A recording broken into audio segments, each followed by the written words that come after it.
Isang mapagpalang umaga po o gabi po sa inyo mga kaibigan. Tara, at tayo po ay gumalagala po dahil takip siling na po dito sa amin. At ito, pasyal-pasyal po ako dito sa tabi, sa gilid ng kalsada po mga kaibigan. Ayan, andyan po ako. Pumunta po ako sa Pangasilangan. Ayan, mayroon. Ito po ang aking pamangkin na kumukuha po ng malunggay, bunga, dahon ng malunggay Pasyal. po. Ayan po. Tignan po natin. At kung mamaya po ay Yan, dito sasagot po tayo sa tayo labas. sa plantasyon ng mga kamote po. Doon sa banda pa po doon.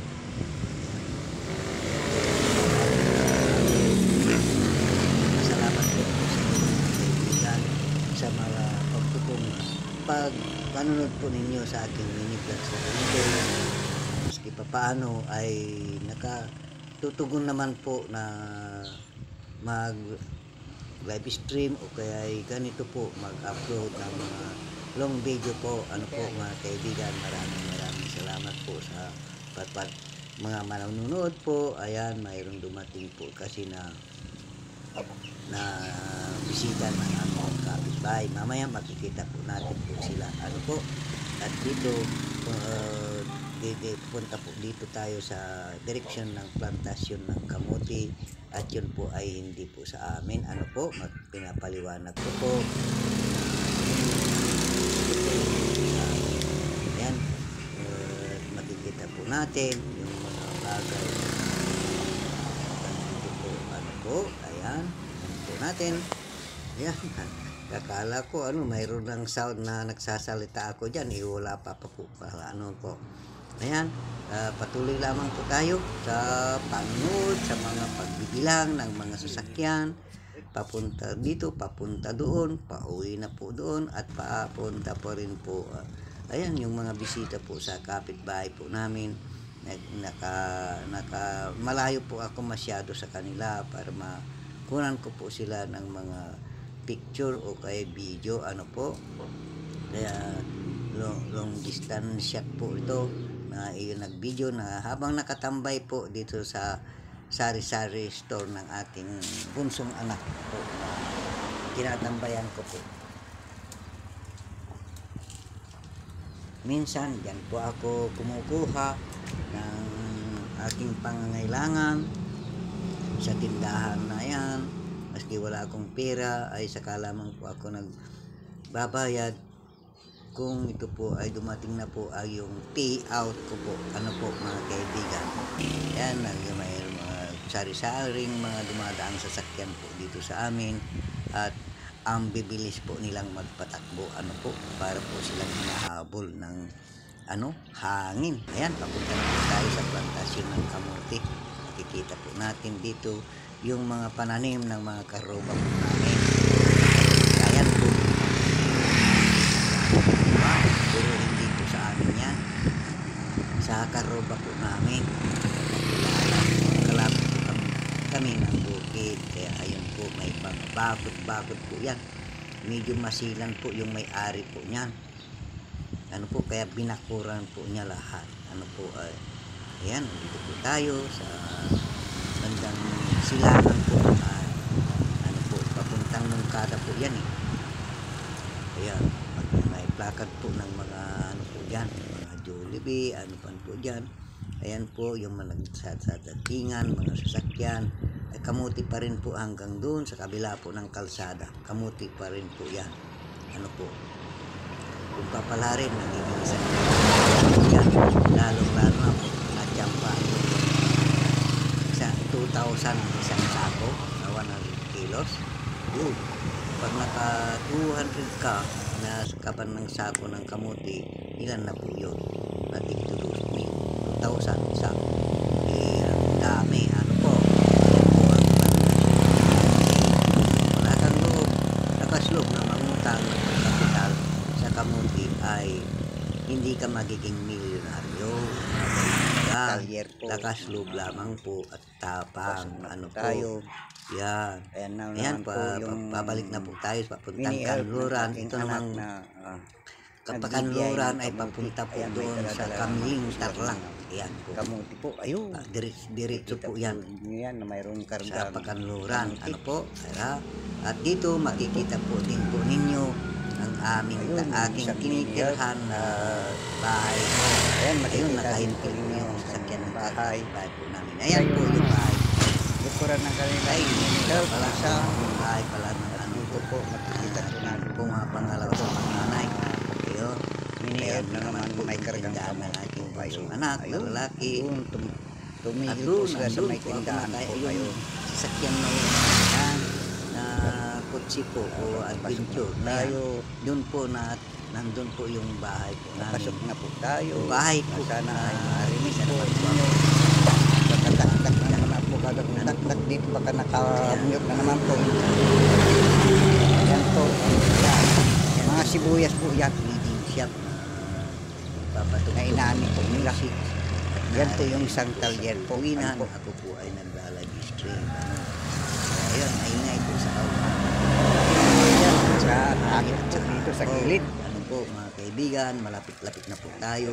At yan po yung kamuti po na naman po na order na nahanap. Ayan, kikita po natin. Ayun. Po yan, ibibigay Saglit lang. Order Katabi ako. po natin, mga kaibigan. Ayan yung record po. Yung pamangkin po yan at record. Ito yung kamote naman po na nakuha po nila. Kaya bigay po na nila sa organita po yan. Po.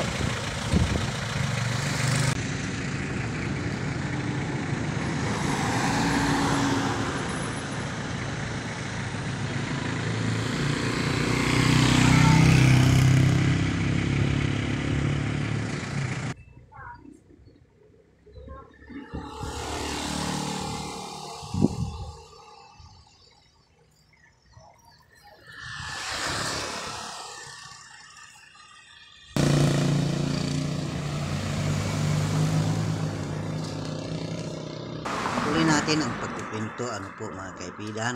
Nakita na po ninyo kung saan po ako nakatira. Ito naman po yung compound ng Jesus is Lord Church. Halos magkatabi po kami dito ng bahay. Kaya tigabantay po ako dyan.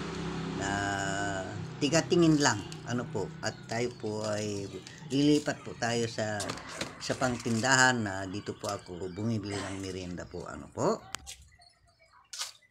Pabili po. Pabili po. Sting. Sino gaya ba? Bisita ni Kwan. Sino gaya? Ay.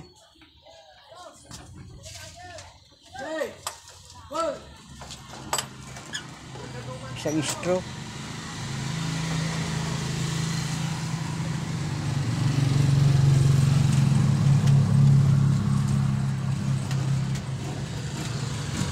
Thank you. Thank you. Habang nagbibigyan po tayo, lipat po tayo ng camera, ano po mga kaibigan. At yan, makikita po natin yung bisita ng aming mga kapitbahay. Ayun po yung bahay ko na tapat po ng kanilang sasakyan. Ayan, may dala-dala po na po silang take home na kamuti po. Ano po, ayan. Mayroon po silang take home na papauwi po nila na mga kamuti para pagdating po nila sa kanila ay mayroon po silang mamimerienda. Ano po mga kaibigan, kaya enjoy lamang po sa panonood at maraming salamat po sa makapapanood po nito. Maraming salamat po sa inyo. Napakalaking tulong po. Matutunghayan po ninyo. Basta mag-thumbs up po kayo ay napakalaking bagay na po na tulong. Yan na po yung mga kanilang mga bisita. Pauwi na po sila. Ano po mga kaibigan, ano po? Dahil mayaman po sa mga mihoras po dito sa amin. Mayroong kamuti, mayroong mais, mayroong sibuyas. Ano po, mga gulay-gulay po ang kakaunti po dito na nagtatanim. At mamaya-maya lamang po ay makikita po natin dito ay yung mga inaning sibuyas po nila na nag-ani na po sila ng sibuyas, kaya lang bagsak presyo ang sibuyas. Ano po, kikita po natin na kalaking tulong po pag mura po ang sibuyas. Ano po mga kaibigan, dahil pag mahal ang sibuyas, ayusin din mo talagang tulong ng sibuyas. Yan po yung sibuyas dito po, magaling po sa bukid. Ano po, dito, tatlong beses po mag-ani. Pagkatapos mo ng sibuyas, magtanim ka uli ng mais o kaya kamote, yung pinanggalingan ng inaning sibuyas. Kaya pagkatapos ng mais na itanim mo sa second crop, ay pwede ka nang magtanim ulit ng palay. Ganun po yan dito. Kaya tara, pauwi na po tayo. At dito na po ako sa compound ng Jesus is Lord Church. Ayun po ang bahay ko po na tinitirhan, at habang isinasara ko po yung gate po, na ordinaryong gate lamang po ang nilagay po namin. Yan din po yung tangke at saka gripo na ay pinarepair ko po, dahil ano po yung tangke na po yan ay nag-overheat yung makina, at nagpakapit na rin po ako ng nawasa. Yan po yung gripo po na yan ay tayo. Tara, dito po tayo sa aking mga alagang mga hayop na ano po na manok. Ayan, medyo magdilim-dilim na, at makikita po ninyo ako dyan na naglalakad na tatlo ang pa. Kaya ito, kaika po akong lumakad. Binabalik ko na po yung kanilang mga tabing na tulda, dahil paggabi ay malamig po, kaya para iwas po sipon po sa kanila. Ano po mga kaibigan, ayan, niligyan ko na po ng ilaw para makita po nila ang kanilang kakainin. Ano po, yan, 2 bisis ko lamang po na po silang pakainin, hindi kagaya ng maliit po sila ay 3 bisis lang kumakain. Kaya mga kaibigan, maraming salamat sa inyong panunood, at mag-like lamang po kayo at mag-comment, at kayo po ay aking susundan. Ano po mga kaibigan, maraming salamat, and God bless po sa bawat isa po sa atin, na sana ay nasa mabuti kayong kalagayan, 10 ng inyong mga pamilya, ganun din po sa inyong mga yung mga trabaho po ninyo, na sana ay nasa mabuti kayong kalagayan lahat po, and God bless po sa lahat po mga kaibigan, saan man banda kayo naroon, na sana ay makaabot po sa inyo ang aking mini vlog na may share ko po sa inyo. At God bless po. Ayan po si ako na nagpapakain na po ng mga pigs, at buraot po ang mga yan kung pagbibigyan mo at pagbibigyan kumain, tiyak ubos ang pera mo. Di pa ako pa, kaya lang medyo kinokontrol po yan, dahil pag lagi po silang busog ay ma-high blood po sila, dahil mainit po ang pigs mga kaibigan. Ayan, control lamang po, at magda2 kilo na po ang mga yan, pwede na pong i-dispose o i-for sale na po. Kaya mga kaibigan, maraming salamat po sa pakikinig, panunood, at God bless po sa bawat isa po sa atin. Bye bye.